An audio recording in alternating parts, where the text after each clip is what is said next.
Assalamualaikum warahmatullahi wabarakatuh. Perkenalkan, saya Maliha Zakia Salihah dan rekan saya Nisa Fatimatu Zahra.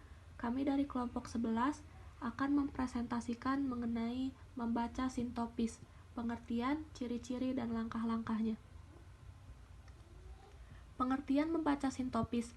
Membaca sintopis artinya membaca dengan membanding-bandingkan ide atau masalah yang hampir sama pada atau dari beberapa teks atau bahan bacaan. Menurut KBBI, sintesis adalah paduan, campuran, berbagai pengertian atau hal sehingga merupakan kesatuan yang selaras. Sedangkan, menurut Cambridge Dictionary, sintesis, the mixing of different ideas, influences, or things to make a whole which is different or new. Formulasi membaca sintopis.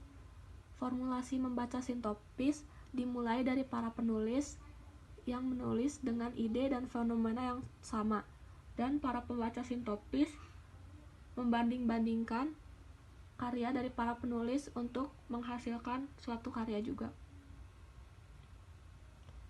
Ciri-ciri membaca sintopis. Yang pertama, menganalisis beberapa sumber yang memiliki topik-topik yang sama. Yang kedua, studi atau kajian terhadap bahan bacaan dilakukan secara hati-hati, teliti, mendalam, dan menyeluruh. Yang ketiga, kegiatan mendeskripsikan. Yang terakhir, memecahkan masalah, membandingkan, serta mensintesis secara teoritis berdasarkan beberapa sumber. Langkah-langkah membaca sintopis itu terbagi menjadi dua. Yang pertama, tahap persiapan membaca.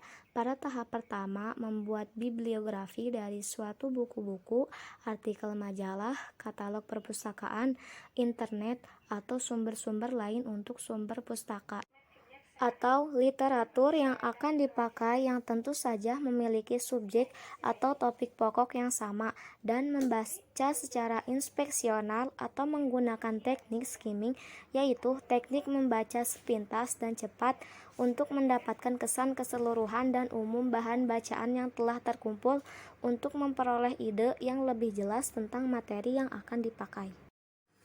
Pada tahap yang kedua, yaitu membaca secara infeksional. Bahan bacaan yang digunakan seperti pada tahap pertama untuk menemukan bagian yang paling penting dan relevan. Lalu, pembaca diharuskan mendefinisikan isu atau ide baik besar maupun kecil, menganalisis topik dengan cara memberikan pertanyaan dan ide dengan beberapa cara untuk mendapat keterangan yang jelas tentang materi, membangun serangkaian proporsi netral untuk semua penulis dengan membuat kerangka pertanyaan untuk masing-masing ide, dan yang terakhir yaitu merumuskan ide sendiri setelah membanding-bandingkan beberapa ide yang bertopik sama untuk memecahkan permasalahan atau menemukan formulasi baru.